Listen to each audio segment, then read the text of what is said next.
Salutations all, and welcome to Persuasive Speaking. I'm your professor, instructor for this course, Christy Thomas. This is the video chat lesson for arguments.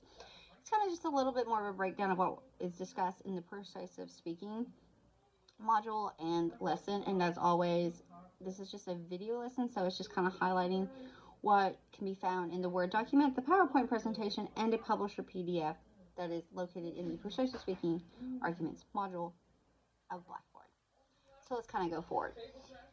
I'm going to try to make this as quick as possible for me in the video lesson because we've discussed a lot what goes on in here. This is just kind of breaking it down.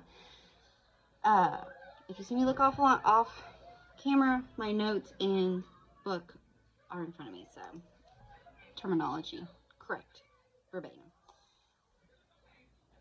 We have Persuasive Speaking has its own module. We also learn in Persuasive Speaking that every persuasive speech has appeals. Every appeal has an argument, but not every argument is an appeal.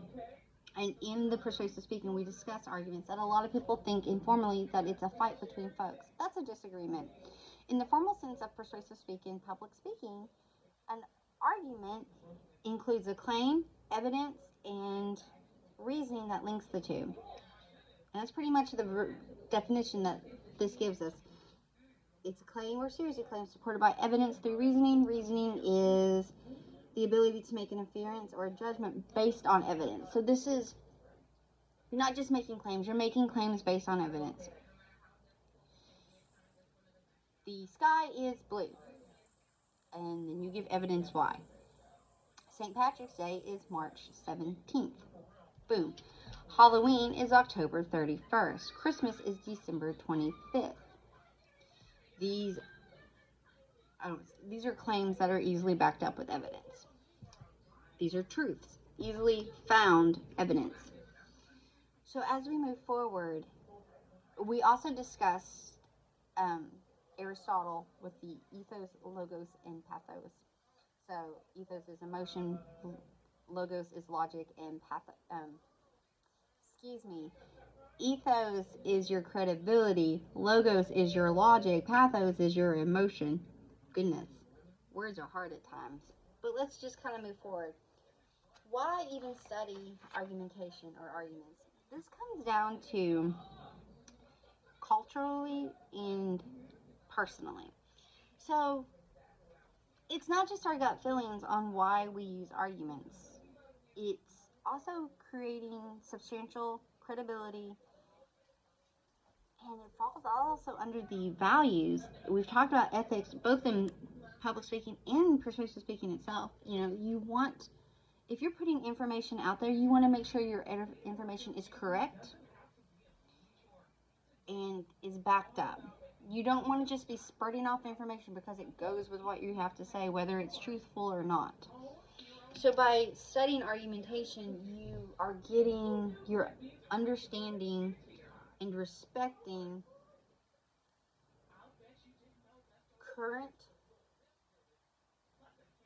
the current world around you, whether it be locally isolated, personally isolated, or more of a broader sense, so to speak.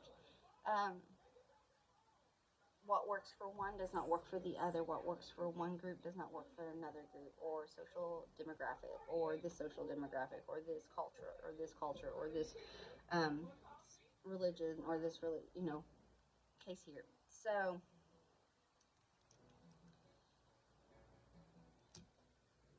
it's, like I said, it's not just your gut feeling, and it's not just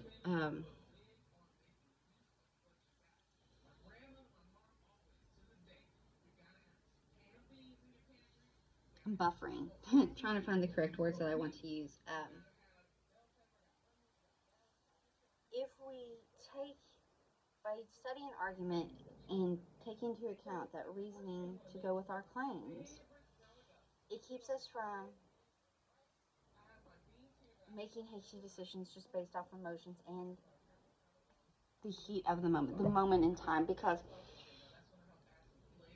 for every person in this world, we get caught up in the moment. Good, bad, happy, sad, angry, excited, whatever we get caught up in the moment. It's human nature. I've never seen anyone not get caught up in a moment once in a while. So by using arguments, by studying argumentation, by understanding that we need evidence and reasoning to back up claims, it helps us as well as an audience when we're listening to speakers, political leaders, local speakers, whatever the case may be here, and being able to keep ourselves, I don't want to say keep ourselves in check, because even with reasoning and whatnot, emotions can still get the best of us. But this is why you study arguments within public speaking, because you're understanding that these are created. This is claims that are created but backed up with evidence and reasoning. So let's kind of move forward from that, and let's talk about informal logic. Informal logic is just the study of how people argue on an everyday basis, leaving things unstated. So the key to understanding everyday arguments is noticing what is assumed or not said. What is particular informal about informal logic is that something is missing. They gave an example of a joke and isolating the key insight of informal logic. What is humorous is what is unsaid. What is unsaid is the reason behind the joke. So it would be like, knock, knock. Who's there? Interrupting cow. Interrupting cow. Moo. Ha ha ha. It's why the joke works. We typically isolate the reference to the punchline. So if you're ever having trouble remembering informal logic or internal mechanics of persuasion, just remember, it's the punchline. The unspoken reasoning that makes jokes funny is the same kind of reasoning that very serious arguments require. Again, we're going to bring up Aristotle here. Aristotle was one of the first thinkers to make a big deal of how persuasion works when speakers leave something unsaid or assumed. We tend to believe we argue more formally than we do, and this was his time, our time, and every time in between. In everyday arguments, we have the habit of making assumptions or relying on unstated premises. So to kind of break that down more, we're also going to discuss formal arguments. A formal argument is one in which all the premises or claims are made explicitly, often deductively, from a general statement about a group of things to a conclusion about one specific thing. Again, this is not again because I haven't mentioned it yet, but it's in all the information. There's two types of reasoning. I'm sure you've heard them before. There's deductive and inductive. Deductive reasoning is making inferences and coming to a conclusion based on a general principle or law. Reasoning from the specific.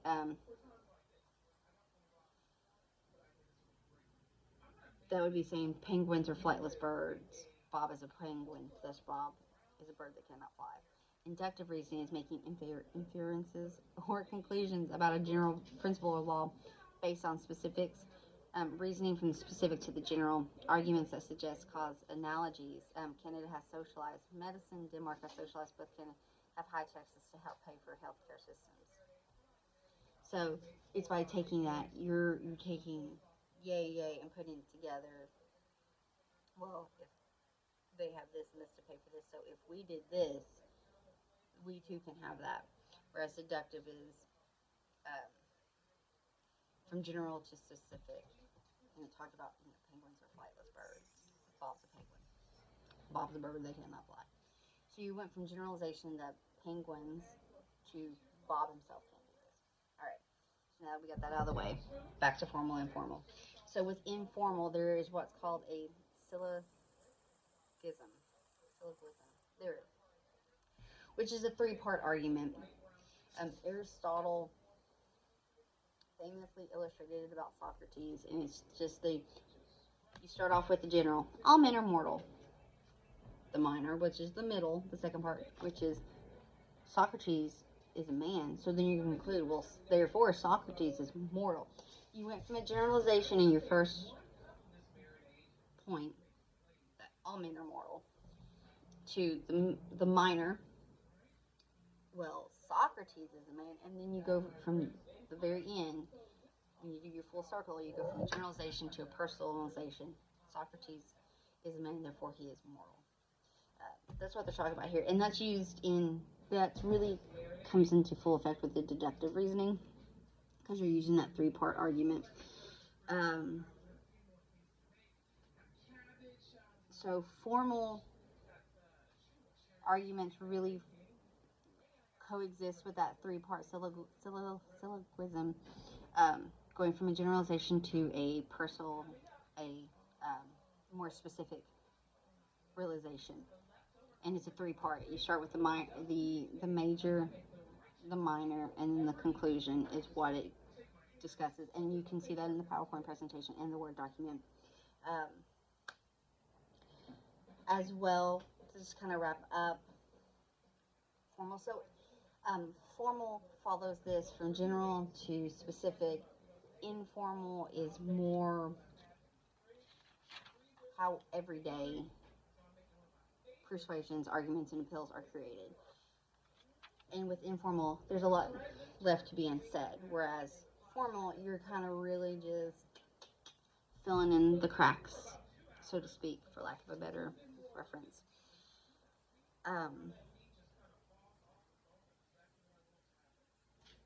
Aristotle created this foundation that, in the study of persuasion, that has carried on for centuries, is a speaker is persuasive when he or she, he, she, or they, invite the audience to fill in the unstated parts. It can't be reduced to what people say or write specifically. It also has to be what is filled in by the audience. So you can listen to a political speech. You can listen to just a speaker in general. It doesn't have to be political. You're giving information, but it's based off not only what you heard, but what you're inferring from what you heard and taking into account and breaking down and associating with. So it's not every single thing that's said. It's also the gray areas of what's not said on how you interpret as a listener. We discuss the ethics of listening. So within argumentations or arguments themselves, there's claims, evidence, and warrants. Claims are just pretty much, this is what I want you to, this is the assertion about something. This is what I want to claim. So there can be claims of facts, claims of value, and claims of policy. Claims of facts would just be a truth.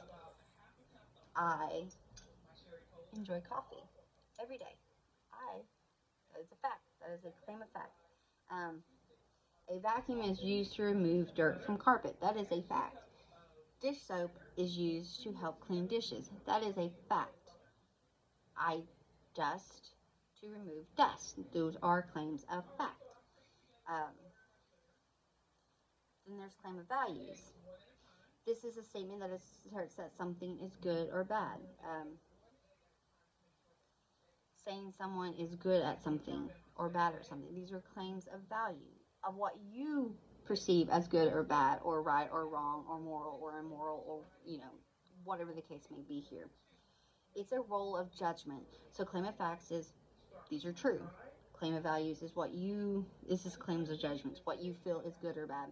I think they're a great baseball player. I think they are so-so at dancing. I think they're a wonderful artist. I think they're talented. I think they lack this or that. Then the last claim are claims of policy. Claims of policy assert that something should or should not change, happen to be done in the future. It can be informal and formal. So informal would be like, it's hot today, because it's hot today, we should go to the pool. Okay. Well then, formal was, we're the only country not involved in the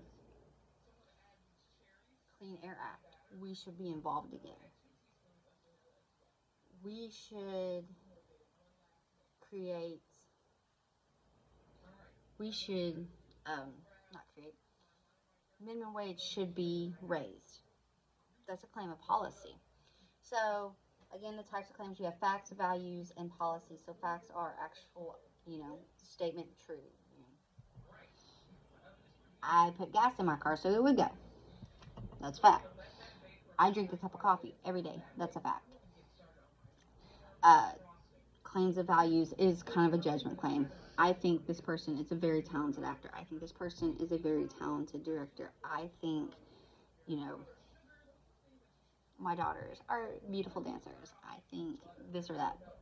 That's judgment, and that's a personal, what I think is good or fun or great or wonderful, you may not think so, and that's perfectly fine.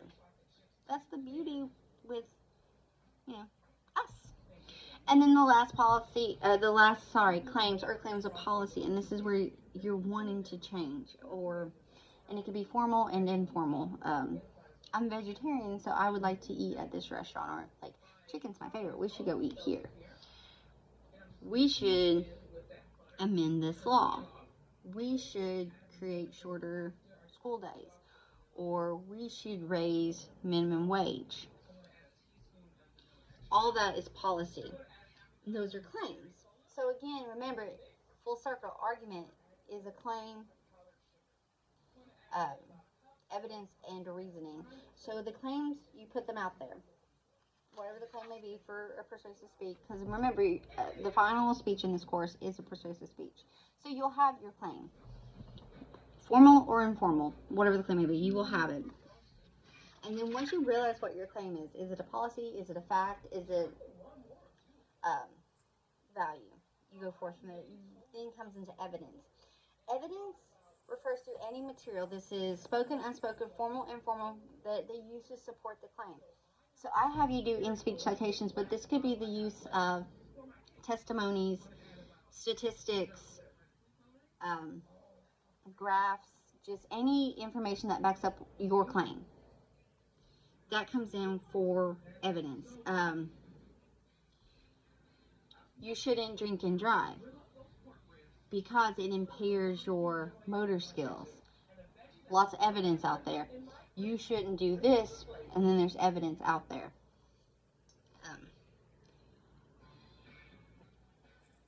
Sorry, coffee break. You shouldn't drive when the weather's super terrible. And then, give evidence. You saw on the news, you saw this. And those are really kind of basic examples of evidence. But it can be formal or informal. Perhaps it's a policy change you're wanting to do. Your evidence could be more formal. Why should we do this? Giving examples, giving statistics, giving expert testimony as to why something like this is beneficial overall, or whatever the case may be. Then from evidence, we've, again, full circle, wrap it up. Argument, claim, evidence, reasoning, or warrant. This is the reasoning or warrant. If you think of it linking up, this is the link between the claim and the evidence. So you shouldn't drive after drinking because it impairs your reason is because it impairs your motor skills. The evidence is why you shouldn't do it. Examples, stories, testimonies, statistics, all that is your evidence. The reasoning is why you shouldn't drive impaired. Why you should not swim in specific activities in the ocean. Why airplanes can't fly during turbulent weather. Why something works or doesn't work. The evidence backs up our reasoning. Our reasoning it connects it all. It connects our evidence and our claim together. The book then goes into it also discusses fallacies. So again, arguments, you have a claim, a claim, evidence, and reasoning. Full circle, Your claims can be fact, judgment, which is value, or policy. So you have your claim, then you have your evidence, which is what backs it up. It could be formal, informal, whatever the case may be here. And reasoning ties it together. It's why you shouldn't, and you're using the evidence. You know, it's a full circle thing. All that comes up. And then finally it discusses fallacies, the reasons to slip up. A fallacy is an error in reasoning and in the argument. It can make an argument invalid. So again, that's why we really need to check our credibility and make our claims and our evidence very, you just really want to make it valid. You really want to check your information, check your sources, check where it's coming from, because again, this goes with ethics. You don't want to put out misinformation out. You don't want to do it. You don't want to falsely recruit or falsely have your audience change their beliefs, attitudes, or values off of information that you incorrectly use or misuse. So it's really putting out credible information, correct information, honest information. That all comes into play. And then they kind of give this huge long list of the different fallacies. I'm not going to go into those. The details can be found in the Word document. I just wanted to kind of touch base on arguments. So again, to wrap up the argument session, and we did it in Persuasive Speaking, arguments is structured. It involves claims, evidence, and reasoning. There's multiple claims. You have claims of fact, claims of value, and claims of policy. And within that, it also talks about how reasoning ties together the evidence and your claims, and really being credible in your source, being honest and informative, and all of this comes into play. So, any questions or concerns, please reach out to me. I'll get back to you as soon as I possibly can. Have a great day. Bye.